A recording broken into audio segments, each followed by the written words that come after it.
Banyak sekali sahabat cendol yang khawatir dan takut Nikita Mirzani akan mendapatkan hukuman yang lebih berat kalau banding ya. Tapi secara hukum sahabat cendol, bukan itu ya inti dari bandingnya ya. Netizen cendol akan menjelaskan logikanya. Jadi kegalauan para pendukung Nikita Mirzani dan sahabat cendol itu wajar kok ya. Karena memang banding itu bisa mengubah putusan ya. Bisa lebih ringan, bisa tetap, bahkan bisa lebih berat. Tapi ingat, banding itu bukan lotre ya. Jadi banding itu bagian dari hak konstitusional setiap terdakwa ya, untuk mendapatkan pemeriksaan ulang yang lebih objektif.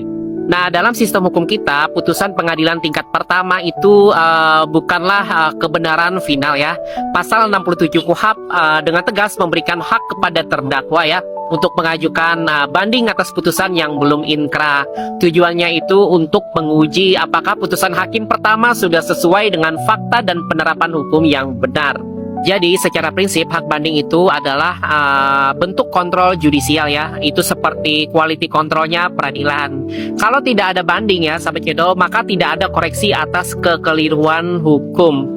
Misalnya kekeliruan penilaian alat bukti. Dan kita jangan lupa, dalam kasus Nikita Mirzani ada dugaan alat bukti rekaman ilegal, atau bahkan misalnya potensi penyalahgunaan tafsir pasal. Dan jangan lupa juga hakim nampaknya ya menyederhanakan ancaman dan objek ancaman di kasus Nikita Mirzani.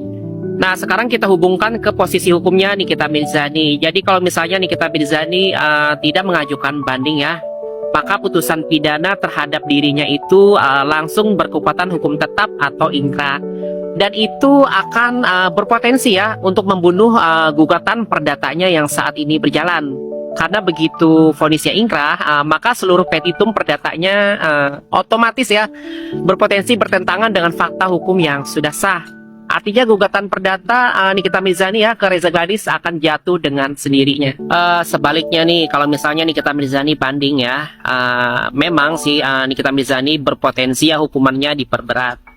Tapi kan juga ada peluang hukumannya bisa diringankan ya, bahkan dibebaskan.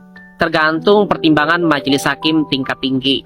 Dan yang lebih penting lagi sahabat cendol, selama proses banding berlangsung, status putusan pidana Nikita Mirzani itu belum inkrah atau belum berkekuatan hukum tetap.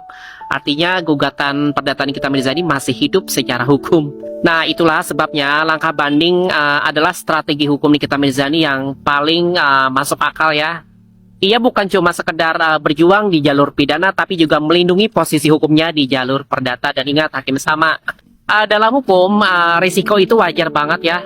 Tapi yang lebih penting adalah menjaga agar ruang hukum tetap terbuka. Kalau kita bicara jujur ya, banding bukan soal kalah atau menang cepat ya, tapi soal menjaga hak untuk dinilai ulang secara adil.